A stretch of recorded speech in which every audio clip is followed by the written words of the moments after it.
오늘 주일 메시지를 청취하시는 모든 분들을 축복합니다. 1월 17일 주일 마가복음 강의 6번째 시간입니다. 오늘의 본문의 말씀은 마가복음 2장 13절로 17절 말씀입니다. 제가 받들어 봉독하겠습니다. 예수께서 다시 바닷가에 나가심에 큰 무리가 나왔거늘 예수께서 그들을 가르치시니라. 또 지나가시다가 알페오의 아들 레위가 세관에 앉아 있는 것을 보시고 그에게 이르시되 나를 따르라 하시니 일어나 따르니라. 그의 집에 앉아 잡수실 때에 많은 세리와 죄인들이 예수와 그의 제자들과 함께 앉았으니 이는 그러한 사람들이 많이 있어서 예수를 따름이로라. 바리새인의 서기관들이 예수께서 죄인 및 세리들과 함께 잡수시는 것을 보고 그의 제자들에게 이르되 어찌하여 세리 및 죄인들과 함께 먹는가? 예수께서 들으시고 그들에게 이르시되 건강한 자에게는 의사가 쓸데없고 병든 자에게라야 쓸데있느니라. 나는 의인을 부르러 온 것이 아니요 죄인을 부르러 왔노라 하시니라. 아멘.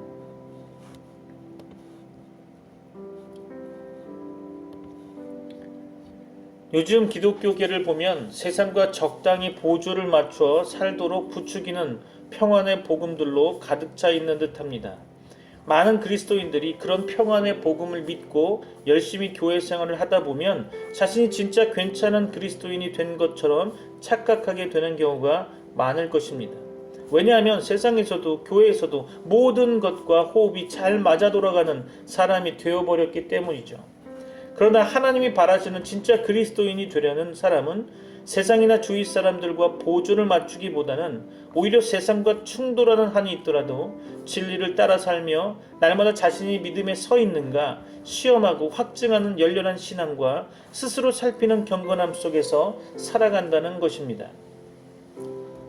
오늘날 대부분의 기독교 지도자들은 기독교 신앙을 과학과 철학 및 그 밖의 자연적이고 합리적인 것들과 조화시키려고 노력하고 있는 듯합니다. 그러나 하나님을 믿는 신앙은 역설적이며 기독교의 신앙 체계의 뿌리에 놓여있는 그리스도의 십자가도 하나님의 역설임을 알아야 합니다. 증명될 수 있는 것을 받아들이는 데에는 신앙이 필요 없습니다. 신앙은 실험이나 논리적 증명에 근거하지 않고 하나님의 성품에 근거하는 것입니다. 십자가는 자연인 곧 거듭나지 못한 사람과 완전히 대립되는 것이죠. 다시 말해서 십자가의 철학은 자연인의 사고와 정면 충돌하는 것입니다. 그렇기 때문에 사도 바울은 십자가의 도가 멸망하는 자들에게는 어리석은 것이라고 고린도전서 1장 18절에 단언하고 있습니다. 그리스도인의 역설은 여러 가지 면에서 나타나고 있습니다. 그리스도인은 자신이 그리스도 안에서 죽었다고 믿지만 전보다 더 충만한 삶을 누리며 또한 영원히 살 것이라고 믿고 있는 거죠. 그는 이 땅에서 활동하지만 동시에 하늘에 앉아 있는 것입니다. 비록 이 땅에서 태어났지만 거듭난 후에는 더 이상 이 땅이 아닌 고향이 하늘이 되는 거죠. 공중에서는 아름답고 우아하지만 땅에 내려오면 서툴고 보기 흉한 쏙독채처럼 그리스도인은 천상의 자리에서는 가장 아름다운 모습이지만 그가 몸담고 있는 이 사회에 살아가는 방법들과는 잘 조화되지 않는 듯 보입니다. 그리스도인은 하늘의 아들로서 이 땅의 사람들 중에 승리를 거두려면 세상의 방법을 따르지 말고 오히려 그와 반대로 살아야 한다는 것을 성경을 통해서 배우게 됩니다. 그는 안전하기 위해서 오히려 자신을 위험에 빠뜨리며 자신의 목숨을 구하기 위해서 목숨을 잃어버립니다. 만일 자신의 생명을 보존하려고 시도한다면 오히려 생명을 잃을 위험에 처하게 된다는 것이죠. 높아지려면 낮아져야 한다는 가르침이 있습니다. 낮아지기를 거부한다면 이미 낮아진 것이 되는 거죠. 그러나 스스로 낮아진다면 이미 높아지고 있는 것입니다. 가장 약할 때 가장 강하고 가장 강할 때가 가장 약하게 되는 거죠. 가난하지만 다른 사람들을 부유하게 만들 수 있는 능력이 있으며 부유해지면 그 능력이 사라진다는 것이죠. 그래서 역설이라고 합니다. 남에게 가장 많이 주면 자신이 가장 많이 소유하게 되고 가장 많이 소유하려고 하면 이미 가장 적은 것이 남게 되는 거죠. 가장 낮아졌다고 느낄 때 가장 높이 있으며 자신의 죄를 가장 많이 깨달을 때 가장 죄가 적어지는 법이죠. 자신의 무지를 깨달을 때 가장 지혜로우며 자신이 가장 많은 지식을 쌓았다고 믿을 때 가장 무지하게 되는 것입니다. 때로는 아무것도 하지 않는 것이 가장 많은 일을 하는 거고 가만히 서 있는 것이 가장 멀리 가는 것이 되는 거죠. 고난 중에 기뻐할 수 있으며 슬픔 중에 행복할 수 있다는 거죠. 그는 자신이 구원을 얻었다고 믿지만 장차 구원 얻을 것을 기다리면서 소망 중에 기뻐하게 되는 거죠. 하나님을 두려워하지만 하나님에 대한 공포심을 갖지 않습니다.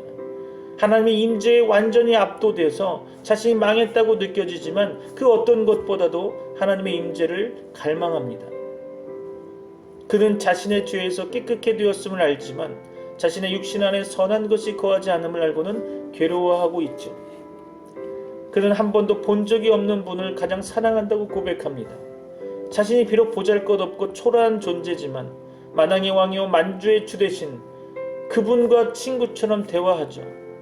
그는 자신이 본래 아무것도 아닌 존재라고 느끼면서도 그는 자신을 위해 하나님의 아들의 치욕적인 이 십자가에서 돌아가셨음을 확신하며 하나님에게는 가장 보배로운 존재인 것을 감사하며 살아가게 됩니다. 그래서 이것을 우리는 역설이라고 하는 거죠. 십자가를 지는 그리스도인은 이 세상 어디에서도 유래를 찾아볼 수 없는 철저한 비관주의자이며 동시에 낙관주의자입니다. 십자가를 바라볼 때 그는 비관주의자가 됩니다. 왜냐하면 그는 십자가에서 영광의 주님에게 쏟아진 심판이 모든 사람들에게 유죄 판결을 내리는 심판이라는 것을 알기 때문이죠. 그는 그리스도 밖에서 인간적인 소망을 찾으려는 시도를 거부하는데 그 이유는 하나님 앞에서 의롭게 되려는 인간의 노력이 아무리 고결한 것이라 할지라도 결국 사상두각에 불과한다는 것을 알았기 때문이죠. 그리스도인은 비관주의자이면서 동시에 평온한 낙관주의자입니다. 십자가가 온 세상에 유지선고를 내린다면 그리스도의 부활은 온 우주에서의 선의 궁극적 승리를 보장하고 있다는 거죠. 그리스도를 통하여 결국 모든 사람들의 문제들이 전부 해결될 것이며 그리스도인은 이 궁극적인 승리를 기다리는 자라는 것이죠. 그렇죠. 이토록 그리스도인들은 믿기 힘들 정도로 참으로 놀라운 존재가 되는 것입니다. 그러나 예수님을 받아들이는 행위로서 그리스도인의 생활을 시작한다는 주장이 맞는 말이지만 이것이 전부가 아니죠. 기독교는 받아들임과 거부, 긍정과 부정을 모두 포함하고 있다고 할 수 있습니다. 이것은 회심하여 처음 예수 그리스도를 믿을 때뿐만 아니라 그 후에 신앙생활을 계속할 때에도 해당되는 말이기도 하죠. 즉 그리스도인이 평생의 싸움을 다 마치고 본향으로 돌아갈 때까지 날마다 이 진리는 적용될 것입니다. 그리스도를 영접하기 위해서는 우리는 그리스도가 미워하시는 것들을 모두 거부해야 합니다. 그리스도인 생활에는 부정적인 면도 있고 단점도 있을 것입니다. 그렇죠? 분명히 단점도 있습니다. 주님은 사람들에게 자기를 따르라고 부르실 때 결코 쉬운 길을 제시하지 않으셨습니다. 주님은 우리가 지금 전도할 때 사람들에게 말하기를 꺼리는 것들을 주님의 제자들에게 서슴없이 말씀하셨습니다. 오늘날의 전도자들 중에 주님처럼 아무든지 나를 따르려거든 자기를 부인하고 날마다 자기 십자가를 지고 나를 쫓을 것이니라. 누가복음 9장에 있는 그 말씀처럼 그렇게 말할 용기를 가진 사람이 얼마나 되겠습니까? 그리고 안타깝게도 스스로 그리스도인이라고 고백하는 수많은 사람들은 이토록 험하고 힘든 신앙의 길을 갈 수 있는 도덕적 능력 자체가 없습니다. 오늘날의 도덕적 풍토는 우리 주님과 사도들이 가르친 엄하고 질긴 신앙을 별로 좋아하지 않습니다. 현재 종교적 온실에서 만들어지는 허약하고 깨지기 쉬운 성도들은 과거에 목숨을 아끼지 않고 복음을 증거하다가 죽어간 신자들에 비교하면 참으로 한심하다고 할 수밖에 없습니다. 이에 대한 책임은 오늘날 교회 지도자들에게 있는 것이죠. 그들은 사람들에게 희생 없이도 하나님을 섬길 수 있다고 말하고 있습니다. 오늘날 교회들은 허약하고 유약한 그리스도인들로 가득합니다. 그들은 무엇인가 재미있는 것들로 즐겁게 해줘야만 교회에 나오는 거죠. 의를 사랑하기 위해서는 죄를 미워해야 하며 그리스도를 받아들이기 위해서는 자신을 거부해야 하며 선한 길을 따르기 위해서는 악한 길을 떠나야 한다는 것을 그리스도인들이 언제 깨달을까요? 이 세상과 친구가 되는 것은 하나님과 원수되는 것입니다.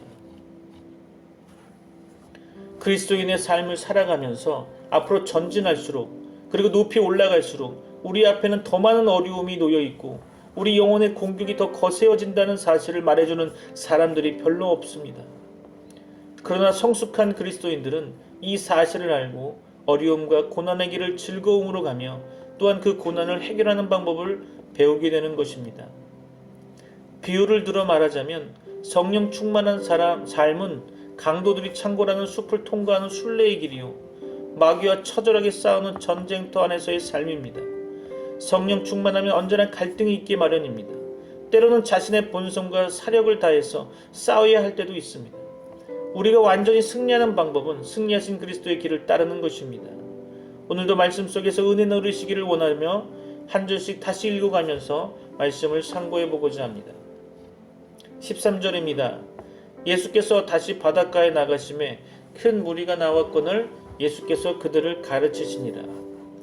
예수님께서는 사람들이 있는 곳은 어디에서나 집에서도 바닷가에서도 말씀을 증거하시고 가르치셨습니다.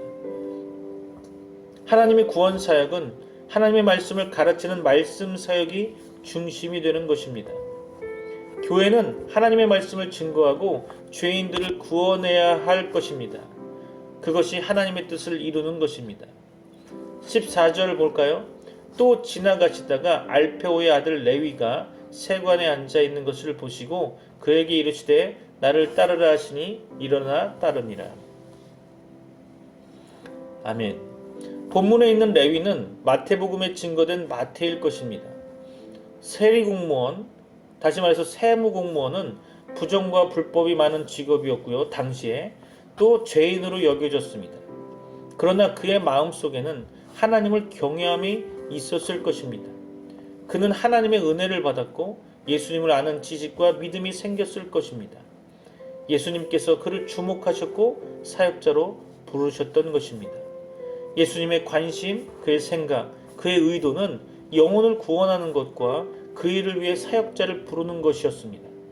그 레위는 주님의 부름을 받자 곧 일어나 그를 쫓았다고 성경 본문은 말씀합니다. 그것도 하나님의 은혜인 것입니다. 복음의 일꾼은 예수님을 따르는 자, 곧 그와 함께 있고 그의 말씀을 배우고 그를 본받는 자이어야 합니다. 오늘 이 본문에서 레위를 볼 때 참 제자에 대한 몇 가지 생각을 한번 정리해 보려고 합니다. 첫 번째로 참 제자는 예수 그리스도에 대한 절대적인 사랑이 있어야 할 것입니다. 누가복음 14장 26절에 보니까 무릇 내게 오는 자가 자기 부모와 처자와 형제와 자매와 더욱이 자기 목숨까지 미워하지 아니하면 능히 내 제자가 되지 못하고 라고 기록하고 있습니다. 둘째로 자기 부인이 있어야 합니다. 참 제자가 된다는 것은 자기 부인을 해야 된다는 거죠. 마태복음 16장 24절 보면 이에 예수께서 제자들에게 이르시되 누구든지 나를 따라오려거든 자기를 부인하고 자기 십자가를 지고 나를 따를 것이니라. 세 번째로 기꺼이 십자가를 택할 수 있는 자로 변화되어야 한다는 것입니다. 네 번째로 그리스도를 따르는데 드려진 삶이 되어야 한다는 거죠. 다섯 번째로 그리스도께 속한 모든 사람을 향한 뜨거운 사랑이 있어야 한다는 것입니다. 요한복음 13장 35절에 너희가 서로 사랑하면 이로써 모든 사람이 너희가 내 제자인 줄 알리라. 그렇죠? 제자가 된다는 것은 서로 사랑한다는 거죠. 여섯 번째로 주님의 말씀 안에 확고히 거하는 삶을 보여야 한다는 거죠. 요한복음 8장 31절 보면 그러므로 예수께서 자기를 믿은 유대인들에게 이르시되 너희가 내 말에 거하면 참으로 내 제자가 되고. 그렇죠. 마지막 일곱 번째로 모든 것을 버리고 그리스도를 따를 줄 알아야 된다는 거죠. 누가복음 14장 33절의 말씀에 보니까 이와 같이 너희 중에 누구든지 자기의 모든 소유를 버리지 아니하면 능히 내 제자가 되지 못하리라. 여러 곳에서 제자에 대해서 언급하셨습니다. 자, 본문으로 돌아가서 15절 볼까요? 그의 집에 앉아 잡수실 때에 많은 세리와 죄인들이 예수와 그의 제자들과 함께 앉았으니 이는 그러한 사람들이 많이 있어서 예수를 따름이로라. 예수님께서는 늘 바쁘셨겠지만 사람들과 함께 음식을 잡수시기를 피하지 않으셨다는 것입니다. 주님과 함께 식탁에 앉은 세리들과 죄인들은 레위의 친구들로서 레위의 전도와 영향을 받았던 것 같습니다. 그것은 하나님의 은혜였다고 봅니다. 자기의 의를 내세우는 교만한 위선자들은 예수님을 따르지 않았지만 많은 죄인들은 그를 따랐음을 우리는 보게 됩니다.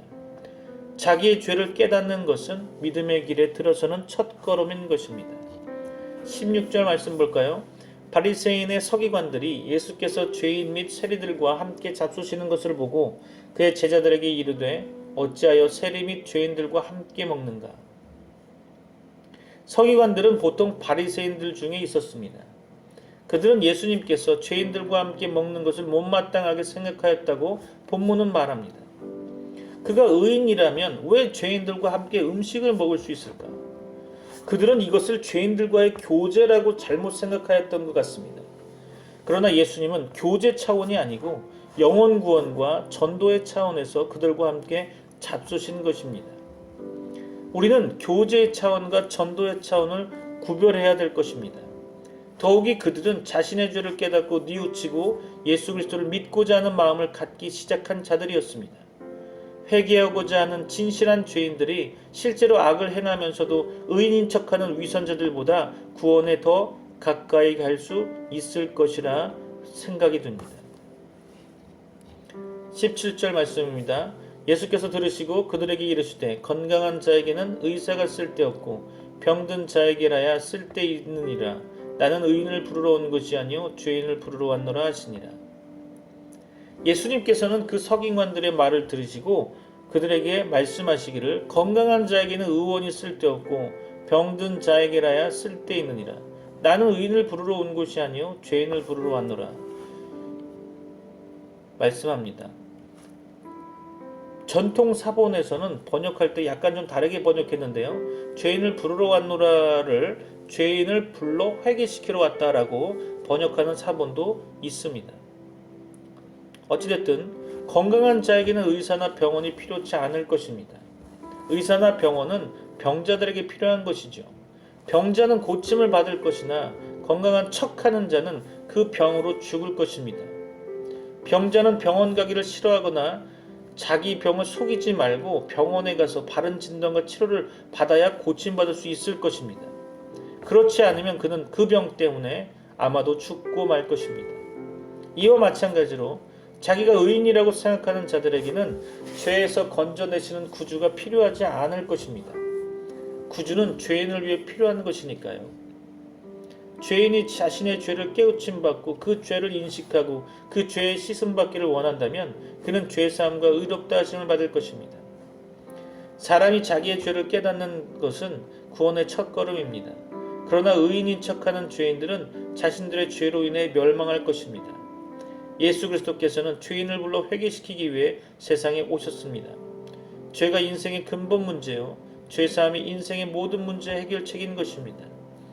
그러므로 구주 예수 그리스도께서는 하나님께서 죄인들에게 주신 가장 놀랍고 감사한 선물이며 사람들에게 죄사함과 의롭다 하심의 구원보다 더 복되고 감사하고 감격적인 사건은 없을 것입니다. 말씀을 마무리하면서 몇 가지 이야기하려고 합니다. 이 세상에는 극소수이지만 생사의 문제처럼 필수적인 것들이 있습니다. 그런데 우리 그리스도인들에게 있어 그리스도와 어떤 관계를 맺느냐 하는 것은 바로 생사가 달린 가장 큰 문제라고 할 수 있을 것입니다. 예수 그리스도가 죄인들을 구하기 위해 이 세상에 오셨으며 우리의 공로와 상관없이 오직 그분에 의해서 구원을 받는다고 성경이 가르치는 것은 사실입니다. 그러나 그리스도의 죽으심이 자동적으로 모든 사람들을 구원하는 것은 아닙니다. 거기에는 세 가지 아주 중요한 질문이 적용되어야 한다고 신학교에서는 얘기합니다. 그 질문에 어떻게 대답하는가에 따라 우리의 영생이 결정되는 것이라고 저는 또 생각합니다. 그 질문은 이렇습니다. 첫 번째로, 객관적으로 제공된 구속이 어떻게 하면 주관적으로 받아들여진 구원이 되는가 라는 것이죠. 또한 두 번째로, 그리스도께서 나를 위해 이루신 일이 어떻게 내 안에서 효력을 발휘할 수 있는가 라는 것입니다. 그리고 마지막으로 구원을 얻기 위해서 내가 무엇을 해야 하는가 라는 이 세 가지를 기억하셔야 됩니다. 이 중대한 질문에 대해 복음적인 그리스도인들은 이렇게 대답을 합니다. 주 예수 그리스도를 믿어라. 그리스도를 당신의 개인적인 구주로 받아들여라. 그리스도를 영접하라. 이 세 가지 답을 내놓고 있습니다. 그러나 이 세 가지 대답들은 사실 다 똑같은 거죠. 그리스도 영접은 만병통치약입니까? 우리는 영적으로 게으릅니다. 그래서 신앙적인 문제들을 해결하려고 할 때 가장 쉬운 길을 택하려는 쪽으로 기울어집니다. 그리하여 그리스도 영접을 만병통치약처럼 사용하여 보편적으로 적용하고 납니다. 심지어 그들은 순간적인 마음의 충동에 의해 고통이나 손해 없이 평상시의 삶의 방식을 바꾸는 수고 없이 그리스도를 영접할 수 있다고 믿고 있습니다. 이 태도는 생사를 가르는 중대한 문제를 해결하는 데 아무런 효과가 없습니다. 비유를 들어볼까요? 만일 과거에 이스라엘 민족이 유월절의 피를 받아들인 후에 계속해서 애굽에서 종살이를 하겠다고 고집했다면, 탕자가 아버지의 용서를 받아들인 후에 계속 먼 나라에서 돼지들 품 속에서 계속적인 생활했다고 고집한다면 어떻게 되었을까요? 그리스도를 영접한다는 것이 어떤 의미를 가지려면 거기에 따른 행동의 변화가 있어야 한다는 거죠. 안 그렇습니까? 이스라엘 민족이 유월절의 피를 받아들인 후에 계속해서 애굽에서 종살이하면 안 되는 거죠. 거기서 나와서 하나님께서 원하시는 가나안 땅으로 가야 된다는 거죠.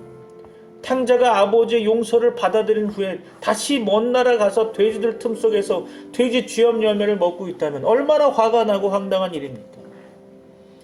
그것이 구원이고 그것이 영접이라고 합니까? 그리스도를 영접한다는 뜻은 그럼 어떤 의미를 갖는지, 무엇을 의미하는 것인지 한번 생각해 볼 필요가 있습니다. 그리스도를 영접한다는 것은 그리스도와 연합하는 것을 의미합니다. 이 경험은 아주 독특한 경험으로서 이 연합은 지적인 측면, 의지적인 측면, 그리고 감정적인 측면을 포괄한다고 할 수 있습니다. 지적인 면에서 신자는 예수님이 자신의 주시오 그리스도라고 확신해야 하는 것입니다. 의지적인 면에서 그는 어떤 대가를 치르더라도 그리스도를 따르겠다고 결심해야 합니다. 그 결과 감정적인 면에서 그는 그리스도와의 교제에서 오는 큰 기쁨을 누리게 되는 것이죠. 그리스도를 구주로 인정할 뿐만 아니라 주로 인정하는 데는 많은 혁명이 따릅니다. 진짜 그리스도인은 그리스도의 일부분만을 받아들이지 않고 그분의 모든 것을 다 받아들이는 것입니다. 그리스도의 모든 것을 받아들이고 그분 이외의 다른 것들을 철저히 부정하는 것은 하나님의 명령입니다. 그리스도를 영접하는 것은 주의 어떠하심과 같이 우리도 세상에서 그러하니라 라는 말씀의 의미를 이해하는 것이죠. 그리스도를 영접하는 신앙은 그리스도의 친구들을 우리의 친구들로, 그리스도의 원수들을 우리의 원수들로, 그리스도의 방법들을 우리의 방법들로, 그리스도의 거부하시는 것을 우리의 거부하는 것으로, 그리스도의 십자가를 우리의 십자가로, 그리스도의 생명을 우리의 생명으로, 그리스도의 미래를 우리의 미래로 받아들이는 것입니다. 또한 참된 영성에 대하여도 한번 살펴보려고 합니다. 영성의 개념은 그리스도인들의 모임마다 서로 다르게 말합니다. 어떤 모임에서는 신앙에 대해서 끊임없이 큰 소리로 말하는 사람이 신령한 사람으로, 또 어떤 모임에서는 열심히 있고 활기찬 사람, 또는 가장 먼저, 가장 길게, 가장 큰 소리로 기도하는 사람이 영성 있고 영적인 사람이라는 명성을 얻게 됩니다. 열렬한 간증과 빈번한 기도, 큰 찬양이 영성과 관계가 없다고 말할 수는 없겠지만 그런 것들 자체는 영성도 아니고 영성의 증거도 아닙니다. 참된 영성의 척도는 우리에게 주로 나타나는 욕구들이 무엇이냐라는 것입니다. 진짜 그리스도인에게 나타나는 다음과 같은 욕구들은 언제나 우리 속에 깊이 자리 잡고 있는 욕구들로 우리의 삶에 동기를 부여하고 우리의 삶을 통제할 만큼 강력하다고 볼 수 있습니다. 몇 가지 한번 살펴보려고 합니다. 첫 번째로 거룩해지기를 바라는 욕구입니다. 자신들이 남보다 더 거룩하다고 말하는 그리스도인들에게서 흔히 볼 수 있는 행복에 대한 갈망은 실상 그들이 거룩하지 않다는 충분한 증거가 됩니다. 정말로 신령한 사람은 기쁜 일이 생겨나도 교만해지지 않을 정도로 성숙했을 때에 비로소 하나님이 우리에게 기쁨을 부어주신다는 것을 잘 압니다. 존 웨슬리는 초기 감리교 단체들 중 한 단체의 구성원들에 대해 이렇게 말했다고 합니다. 내가 보기에 그들은 사랑 안에서 온전해진 것 같지 않습니다. 왜냐하면 그들은 어떻게 하면 거룩해질 수 있는지를 배우기 위해서가 아니라 종교를 즐기기 위해 교회에 오기 때문입니다. 둘째, 하나님의 영광에 대한 갈망입니다. 이 세상에서 스스로 고난과 수치를 당하면서까지 하나님의 영광을 위해 노력하는 사람은 신령하다고 말할 수 있을 것입니다. 그는 자신이 어떤 희생을 치르더라도 하나님의 영광을 위해 사는 것을 기쁨으로 삼으며 늘 그분의 영광을 갈망합니다.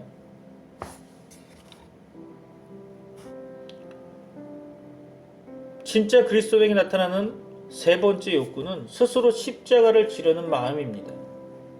역금과 환난은 의인과 악인에게 모두 찾아오는 것입니다. 많은 그리스도인들은 그것을 십자가라고 부르지만 사실 십자가라는 것은 우리가 굳이 당하지 않아도 되는 환난을 그리스도를 순종하기 때문에 당하는 것입니다.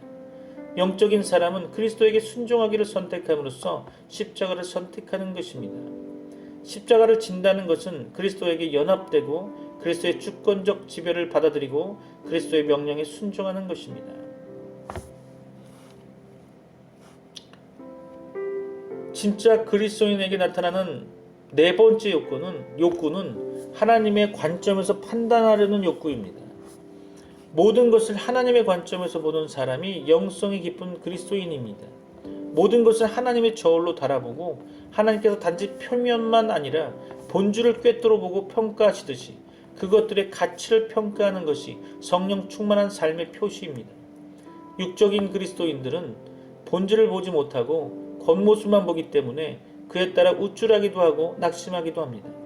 영적인 그리스도인은 곤란을 당한다 할지라도 하나님의 관점에서 모든 것을 판단하기를 고집합니다. 진짜 그리스도인에게 나타나는 욕구 다섯 번째는 의로운 삶에 대한 욕구입니다. 신령한 사람의 특징은 옳게 사는 것을 택한다는 것이죠. 성숙한 하나님의 사람의 특징은 세상에 대해 초연한 자세를 취하는 것입니다. 세상을 사랑하며 집착하는 그리스도인들은 죽음을 두려워하지만 성령으로 사는 사람은 이 땅에 집착하지 않고 오히려 남은 인생을 가치 있게 살며 의로운 삶을 살기를 원할 것입니다. 그는 하나님께서 여생의 길이를 결정하시도록 맡기고 평안을 누리며 살아갈 것입니다. 여섯 번째로 기꺼이 희생하려는 마음입니다. 성령이 충만한 그리스도인의 또 다른 특징은 다른 사람들이 발전할 수 있도록 자신을 기꺼이 희생하는 것입니다. 그는 다른 그리스도인들을 자신보다 낮게 여기고 자신은 주목받지 못해도 그들이 향상되는 것을 보고 기뻐합니다. 그의 마음에는 시기심이 없습니다. 그의 형제들이 영예를 얻을 때 그는 기뻐하는데, 왜냐하면 그것이 바로 하나님의 뜻이며 그 뜻이 그의 지상 천국이기 때문입니다. 하나님이 기뻐하실 때 그도 역시 기뻐하는데, 왜냐하면 그는 하나님이 기뻐하시기를 원하기 때문이죠. 다른 사람들이 그보다 높아지는 것을 하나님이 기뻐하신다면 그는 자신의 낮아짐을 얼마든지 기쁨으로 받아들인다는 것입니다. 진짜 그리스도인에게 나타나는 영성 마지막 7번째는 시간을 초월하는 마음입니다. 영적인 사람은 시간의 관점에서가 아니라 영혼의 관점에서 판단하는 습관이 있습니다. 신앙에 의해서 세상의 풍조와 시간의 유한성을 초월한 그는 마치 이미 이 세상을 떠나서 하늘나라에 도달한 사람처럼 생각하고 느끼는 법을 배우게 됩니다. 이런 사람은 유명한 사람보다는 유용한 사람이 되고 섬김을 받기보다는 섬기는 사람이 되기를 원합니다. 그러나 이런 모든 것들은 우리 안에 거하시는 성령님의 활동에 의해서 이루어져야 합니다. 말씀을 마무리하려고 합니다. 우리는 예수님께서 죄인들의 구주이심을 확신해야 할 것입니다. 우리는 과거에 다 죄인이었습니다. 그러나 구주 예수 그리스도께서 우리를 불러 구원해 주셨습니다. 그는 우리의 추하고 더러운 모든 죄를 깨끗하게 씻어 주셨습니다. 오늘날에도 죄인은 누구나 그에게로 나와 구원을 받을 수 있습니다. 어떤 죄인이라도 주 예수 그리스도께 엎드려 간구하면 구원을 받을 것입니다. 또 우리는 구주 예수님의 심정을 본받아 사람들과 전도적 접촉을 해야 할 것입니다. 세상 사람들, 불신자들, 이방 종교인들, 그 어떤 죄인들과도 접촉하여 그들을 하나님께로, 구주 예수께로, 또 바른 교회로 인도해야 할 것입니다. 그러나 우리는 교회적 교제, 즉 성도 간의 교제의 선은 지키고 원칙은 지켜야 할 것입니다. 우리는 교제와 절교에 대한 성경의 교훈을 따라야 합니다. 우리는 불신자들이나 이단자들이나 고의적으로 불순종하는 자들과 교제하지 말고 그들을 멀리해야 할 것입니다. 교회는 성도들을 말씀의 바른 교훈으로 성실히 훈련시키고 적절한 권징도 시행해야 할 것입니다. 그것이 교회의 정화장치죠. 오늘도 여러분에게 하나님의 은혜와 복이 충만하시기를 소망합니다. 다 같이 기도하겠습니다. 이 시간 기도하실 때 음악을 하나 들려드리겠습니다. 음악을 통해서 그 음악 가운데서 하나님께 깊은 교제가 있고 여러분이 또 기도할 제목들을 가지고 같이 기도했으면 좋겠습니다. 다 같이 기도하겠습니다.